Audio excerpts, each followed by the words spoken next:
Good morning to all. So आज हम पढ़ने वाले हैं हॉब्स के बारे में। ठीक है, हॉब्स को हम लोग बिल्कुल क्लियर समझेंगे, पूरे कॉन्सेप्ट क्लियर हो जाएंगे।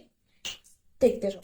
ठीक है, सबसे पहले तो जन्म उसका कब हुआ? 588 में हुआ है, यूके में हुआ है। ठीक है, इतना तो किसी को याद करना नहीं है क्योंकि कभी आता ही नहीं है। हॉब्स का मेन क्वेश्चन कब आता है? क्या आता है भैया कि इसने कौन सी बुक लिखी? ये तो अधिकतर एग्जाम्स में यही बुक आज क्वेश्चन आता है कि इसने क्या लिखा है। ठीक है, क्योंकि हम पॉलिटिकल साइंस का पढ़ रहे हैं तो हमको इसके विचार भी पता होना चाहिए।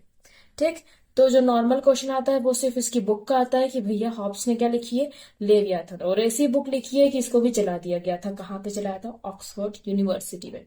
ठीक है, क्योंकि काफी लोगों ने इसका विरोध किया था हॉब्स का।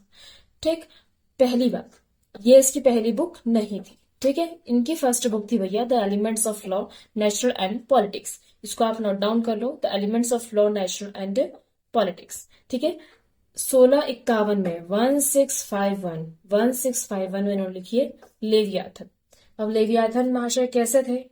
लेवियाथन महाशय जो थे धर्म विरोधी थे। क्यों धर्म विरोधी थे भैया? वातावरण ऐसा चला था। इसके पहले भी मैंने बताया था, जो मैकियावेली थे, मैकियावेली भी धर्म विरोधी क्यों थे? क्योंकि भैया वातावरण ऐसा था, धर्म जो था वो नहीं बचा सकता था मानव को। ठीक है, तो धर्म विरोधी थे, तर्क की बात कर रहे थे। समय देख रहे हो कब जन्म हुआ है? 1588 में। ठीक है, तो मतलब पुनः जागरण तो हो चुका है ना, क्योंकि पुनः जागरण 14 से 16 के बीच में हो ही रहा था। ठीक है, तो पुनर्जागरण हो चुका था। तो ये कैसे थे? धर्म विरोधी थे, तर्क वितर्क वाले थे। धर्म विरोधी थे इसलिए ये क्या है, भौतिकवादी इनका चिंतन रहा है। कैसा रहा है? भौतिकवादी चिंतन रहा है।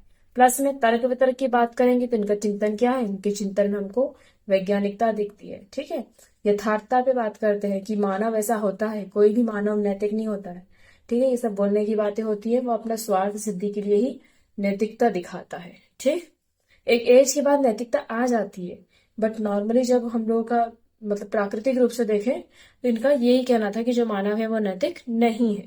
ठीक है, स्वार्थी प्रवृत्ति का होता है मानव भी। तो कुल मिला के इनकी पद्धति को बोला है यांत्रिक भौतिकवाद। ठीक, ये आपको याद रखना है कि हॉब्स की जो पद्धति है वो कौन सी है? यांत्रिक भौतिकवाद है। इतना क्लियर है? अब नेक्स्ट हम पढ़ते हैं भैया कि ये इन्होंने जब अपनी ये सब थियोरी वगैरह दे रही थी यांत्रिक भौतिकवाद की, तब इनके पास कैसा वातावरण था? ठीक है, तो जब इनका जन्म हुआ था तब उसमें युद्ध वगैरह चल रहे थे, साम्राज्य विस्तार की बातें चल रही थी, फ्रांस ने विस्तार कर दिया था, इटली का एकीकरण हो रहा था। ठीक है, और ये थे इंग्लैंड के। इंग्लैंड में ही पुनर्जागरण हो चुका था इंग्लैंड में। ठीक है, अराजकता फैली हुई थी वहां पे। अराजकता फैली हुई थी मतलब लोग परेशान थे एक दूसरे से। तो बाहरी देश वाले क्या करेंगे? मतलब खुद के ही देश में आपस में परेशान हो तुम लोग, दूसरे देश वाला क्या करेगा? ठीक है, तो ये बिल्कुल ध्यान रखना। इनको ऐसा बोलते हैं, अधिकतर लोग इसमें कन्फ्यूज जाते हैं कि राज्य को उन्होंने प्रभु सत्ता बोला। क्या बोला? राज्य को उन्होंने प्रभु सत्ता बोला। बिल्कुल सही है, इसमें कोई डाउट नहीं।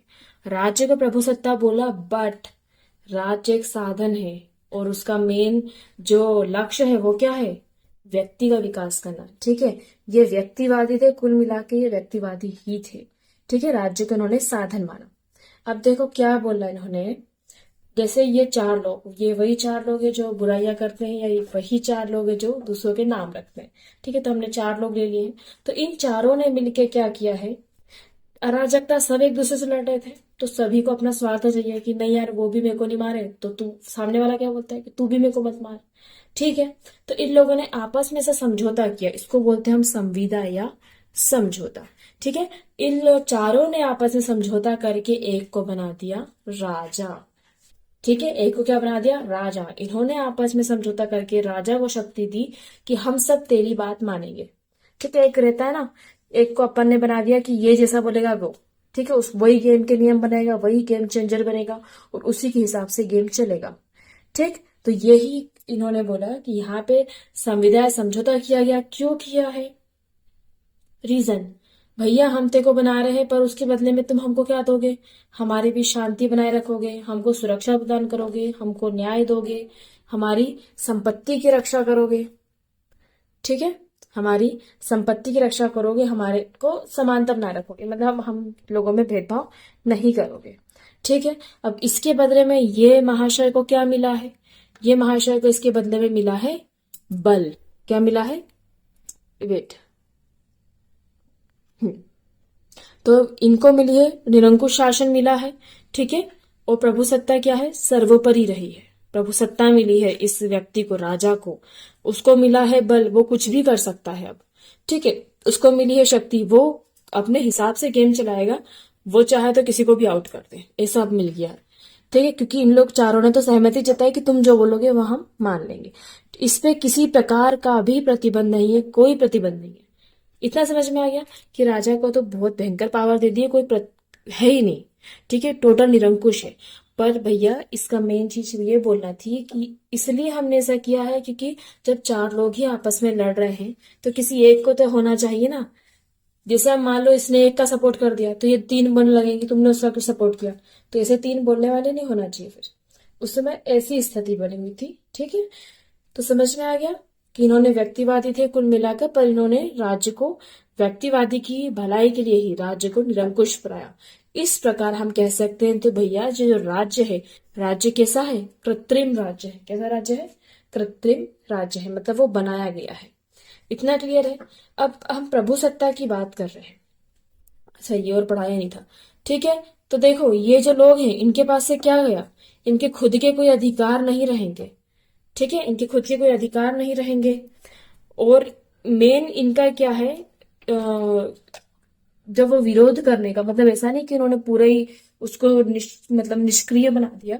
मतलब ऐसा है कि जब राजा चारों की ही ना सुने, मतलब लोगों की ही नहीं सुने, है ना, तो ये लोग इस स्थिति में क्या कर सकते हैं, विरोध प्रकट कर सकते हैं। कब, सिर्फ एक स्थिति है, वो है आत्मरक्षा। क्या है, मतलब यार तुम जान थोड़ी ले लोगे, समझ रहे हो। तो ये है सिर्फ आत्मरक्षा एक ऐसा पॉइंट है जिसमें कि ये लोग विरोध कर सकते हैं। कौन, जनता। क्लियर है। अब हम लोग थोड़ा सा देख लेते हैं संप्रभुता के बारे में।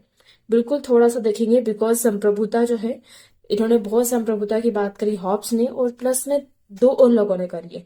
एक था बोंदा, बोंदा ने तो संप्रभुता का नाम दिया है, और एक से फिल्मर। कौन है, फिल्मर। फिल्मर और हॉब्स की संप्रभुता काफी मिलती जुलती है, उसको थोड़ा सा देख लेते और फिर वीडियो खत्म। ठीक, तो जैसा कि मैंने बताया भैया, संप्रभुता वर्ड किसने दिया, बोंदा ने दिया। बट बोंदा ने ऐसा बोला कि भैया राजा संप्रभु होगा, लेकिन वो देवी शक्ति से ऊपर नहीं होगा, मतलब भगवान सबसे ऊपर होंगे। दूसरी चीज इन्होंने बोले कि वो संवैधानिक कानून को नहीं तोड़ सकता, जो वैदिक रूप से कानून बने हैं वो राजा नहीं तोड़ सकता, ठीक है। मतलब कुल मिलाकर उसको पूरा ही निरंकुश नहीं बनाया। और तीसरा, कि वो ऐसा नहीं है कि वो किसी की भी संपत्ति कुर्क कर ले, है ना, निजी संपत्ति का राजा को सम्मान करना पड़ेगा। ऐसा किसने बोला, बोंदा ने। बट हमारे हॉब्स महाशय ने बोला कि देवी शक्ति, कौन देवी शक्ति, संविधान कानून नहीं मानेगा ना निजी संपत्ति का सम्मान करेगा। वो राजा जो है वो राजा है और वो सबसे सर्वोपरि है, ठीक है। तो पूर्णतः संप्रभु बना दिया किसको, राज्य को। किसने, हॉब्स ने, ठीक है। क्यों बनाया है, सामाजिक समझौते के थ्रू बनाया है। हाँ, तो हॉब्स और फिल्मर ने पूर्णतः संप्रभुता की बात करी है। हॉब्स ने सामाजिक समझौते के बेसिस, मतलब कि भाई चार लोगों ने मिलकर ही उसको संपूर्ण संप्रभु बनाया है। बट फिल्मर ने उसको देवीय शक्ति के आधार पर, कि भगवान ने उसको भेजा है संप्रभु बना के, तो देवीय शक्ति के आधार पर संप्रभु बनाया है, ठीक है। तो ये हो गया हमारा हॉब्स का पूरा कंप्लीट। सो मिलते हैं नेक्स्ट वीडियो में।